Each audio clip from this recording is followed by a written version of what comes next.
अस्सलाम वालेकुम पाकिस्तान। हमीद नकीबी आपकी खिदमत में हाजिर है। नाज़रीन, आपके बैंक अकाउंट में लाखों रुपए मौजूद होते हैं, आप आराम से सो रहे हैं, लेकिन इस दौरान कोई खामोशी से आपके अकाउंट से 1, 2 या 10,000 नहीं बल्कि लाखों रुपए निकाल लेता है। हैरानकुन बात यह है कि आपके मोबाइल पर ना कोई SMS आता है और ना ही कोई OTP, ना कोई अलर्ट, और ना ही आपको ये मालूम होता है कि आपकी ज़िंदगी भर की जमा पूंजी या सैलरी चंद मिनटों में किसी और के अकाउंट में मुंतकिल हो चुकी है। अब ज़रा इससे भी बड़ा सवाल सुनिए, अगर बैंक ने आपको बर वक्त इतला ही ना दी तो इस नुकसान का जिम्मेदार कौन होगा? क्या बैंक, क्या सारिफ, या फिर सिर्फ हैकर्स? नाज़रीन, पाकिस्तान में पेश आने वाला एक ऐसा ही हैरानकुन केस अब सामने आया है जहां एक शहरी के बैंक अकाउंट से 28,39,500 रुपये निकल गए हैं। और दिलचस्प बात यह है कि सारिफ को कोई SMS अलर्ट भी नहीं आया, बैंक की तरफ से कोई इंटीमेशन नहीं आई, कोई OTP नहीं था, और बैंक से फिर भी 28,39,500 रुपये निकल गए। लेकिन तहकीकात के बाद ऐसा फैसला हुआ जिसने हर बैंक सारिफ के लिए एक नई उम्मीद भी पैदा कर दी है और कई नए सवाल भी खड़े कर दिए हैं। आखिर ये रकम वापस कैसे मिली? FIA को तहकीकात में ऐसा क्या मिला कि बैंक को मुकम्मल रकम वापस करना पड़ी? क्या वाकई OTP के बगैर भी अकाउंट खाली हो सकता है? और अगर यही वाकया आपके साथ हो जाए तो पहले 30 मिनट में आपको क्या करना चाहिए है ताकि आपके पैसे भी वापस मिल सकें? नाज़रीन, आज की वीडियो में हम सिर्फ इस केस की कहानी नहीं बताएंगे बल्कि आपको वो तमाम मालूमात भी देंगे जो हर बैंक सारिफ के लिए जानना इंतहाई ज़रूरी है, क्योंकि हो सकता है अगली बार निशाना किसी और का नहीं बल्कि आपका अकाउंट नंबर हो। तो नाज़रीन, आइए सबसे पहले बात करते हैं आखिर शहरी के अकाउंट से 28 लाख रुपए कैसे निकले जबकि इसे कोई SMS या अलर्ट ही मौसूल नहीं हुआ था। नाज़रीन, बज़ाहिर ये एक आम बैंक फ्रॉड लगता है, लेकिन हकीकत में यही वो नुकता है जिसने इस केस को पूरे पाकिस्तान में मुनफरिद बना दिया है। नाज़रीन, ये वाक़या इस्लामाबाद के निजी बैंक सारिफ के साथ पेश आया। मुतासरा शहरी के मुताबिक कि कुछ रोज़ पहले की बात है, जब वो सो रहे थे तो इनके बैंक अकाउंट से एक ही ट्रांजैक्शन में नहीं बल्कि मुख्तलिफ IBFT और रास्त पेमेंट्स के ज़रिए 28,39,500 रुपये निकाल लिए गए। अब यहाँ एक लम्हे के लिए रुकिए और सोचिए, आम तौर पर जब भी आपके अकाउंट से 1,000, 5,000 या 10,000 रुपये निकलते हैं तो चंद सेकंड में आपके मोबाइल पर बैंक की तरफ से SMS आ जाता है। अगर मोबाइल ऐप इस्तेमाल कर रहे हैं तो नोटिफिकेशन भी आ जाता है और कई बैंक ईमेल भी भेज देते हैं। लेकिन इस केस में सबसे हैरानकुन बात यह थी कि मुतासरा शहरी के मुताबिक इतनी बड़ी रकम निकलने के बावजूद ना तो कोई SMS आया, ना कोई अलर्ट आया और ना ही बर वक्त कोई इत्तला मिली। इस वजह से इन्हें कई घंटों तक ये एहसास ही नहीं हुआ कि इनका अकाउंट तकरीबन खाली हो चुका है। जब इन्हें इस गैर मजाज लेन देन का इल्म हुआ तो उन्होंने फौरी तौर पर मुतलका इदारों से रवज्जू किया और मामला FIA commercial banking circle Islamabad तक पहुँच गया। यहीं से तहकीकात का आगाज़ हुआ। FIA ने बैंक से तमाम ट्रांजैक्शन लॉग्स, रिकॉर्ड्स और दीगर तकनीकी मालूमात तलब की ताकि ये मालूम किया जा सके कि आखिर इतनी बड़ी रकम किस तरह मुंतकिल हुई।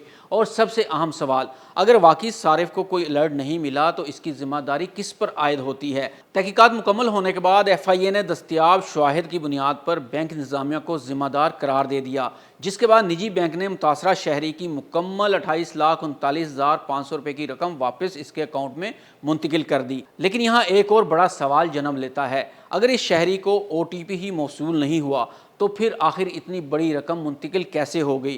क्या वाकई किसी बैंक अकाउंट से OTP के बगैर भी लाखों रुपए निकाले जा सकते हैं या इसके पीछे कोई और तकनीकी हकीकत मौजूद है? आइए अब इस अहम सवाल का जवाब जानते हैं। क्या OTP के बगैर भी किसी बैंक का अकाउंट खाली किया जा सकता है? ये वो सवाल है जो शायद इस वक्त लाखों पाकिस्तानियों के जहन में है। इसका मुख्तसर जवाब है हाँ, बाज़ हालात में ऐसा मुमकिन है, लेकिन हर केस में नहीं। असल बात यह है कि हर बैंक का सिक्योरिटी सिस्टम एक जैसा नहीं होता। बाज़ ट्रांजैक्शन में OTP लाजमी होता है, जबकि बाज़ में अगर सारे पहले ही अपने मोबाइल ऐप, इंटरनेट बैंकिंग या किसी रजिस्टर्ड डिवाइस में लॉग इन हो तो हर ट्रांजैक्शन पर OTP ज़रूरी नहीं होता। इसलिए अगर किसी फ्रॉड के ज़रिए किसी शख्स के लॉगिन क्रेडेंशियल्स, पिन या बैंकिंग सेशन तक रसाई हासिल कर ली जाए तो गैर मजाज ट्रांजैक्शन मुमकिन हो सकती हैं। अलबत्ता इस केस में FIA ने यह नहीं बताया कि फ्रॉड किस मखसूस तकनीकी तरीके से हुआ, इसलिए ये दावा करना दुरुस्त ही नहीं होगा कि OTP के बगैर ही रकम निकाल ली गई। तहम एक हकीकत ज़रूर सामने आई कि मुतासरा शहरी को किसी किस्म का SMS या अलर्ट मौसूल नहीं हुआ।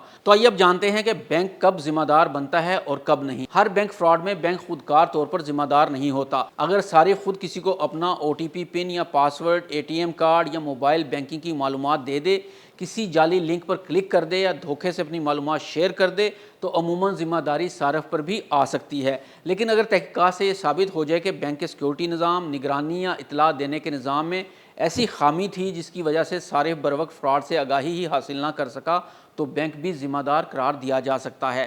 اس کیس میں بھی ایف آئی اے نے بینک سے مکمل ریکارڈ، ٹرانزیکشن لاگز اور دیگر شواہد حاصل کیے۔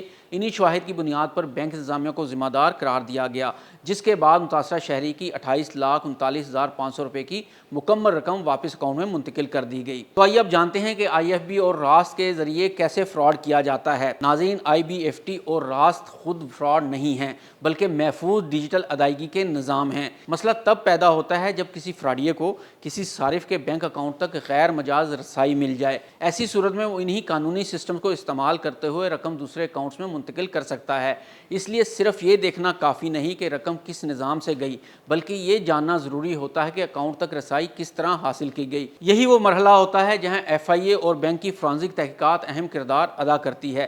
ناظرین، اگر کل یہی واقعہ آپ کے ساتھ ہو جائے تو پہلے 30 منٹ میں آپ کو کیا کرنا ہوگا؟ ماہرین کے مطابق فراڈ کے بعد ابتدائی چند منٹ انتہائی اہم ہوتے ہیں۔ فوراً بینک کی ہیلپ لائن پر کال کر کے اپنا کارڈ، موبائل بینکنگ اور آن لائن بینکنگ بلاک کروائیں۔ اگر ممکن ہو تو موبائل ایپ یا برانچ کے ذریعے بھی اکاؤنٹ محفوظ کریں۔ بینک سے تحریری شکایت کا نمبر ضرور حاصل کریں۔ ای میل، اسکرین شاٹ اور ایس ایم ایس تمام بینک سٹیٹمنٹ محفوظ رکھیں۔ اگر رقم غیر مجاز طریقے سے منتقل ہوئی ہے تو فوری طور پر ایف آئی اے کے متعلقہ سائبر کرائم یا کمرشل بینکنگ ونگ سے بھی رابطہ کریں۔ جتنی جلدی شکایت درج ہوگی اتنی ہی زیادہ امکانات ہوں گے کہ رقم کو مزید آگے منتقل ہونے سے پہلے ٹریس یا منجمد کیا جا سکے۔ اس ایک کیس نے ثابت کر دیا ہے کہ صرف اکاؤنٹ میں رقم ہونا کافی نہیں بلکہ اپنے بینک اکاؤنٹس کی مسلسل نگرانی کرنا بھی اتنا ہی ضروری ہے۔ ساتھ ہی یہ بھی واضح ہوا ہے کہ اگر کسی فراڈ میں صارف کی بجائے بینک کی غفلت یا نظامی خامی ثابت ہو جائے تو متاثرہ شخص کے لیے انصاف اور رقم کی واپسی کا راستہ موجود ہے۔ اب ہم آپ سے جاننا چاہتے ہیں، کیا آپ اپنے بینک اکاؤنٹ پر آنے والے ایس ایم ایس الرٹس اور نوٹیفیکیشن باقاعدگی سے چیک کرتے ہیں؟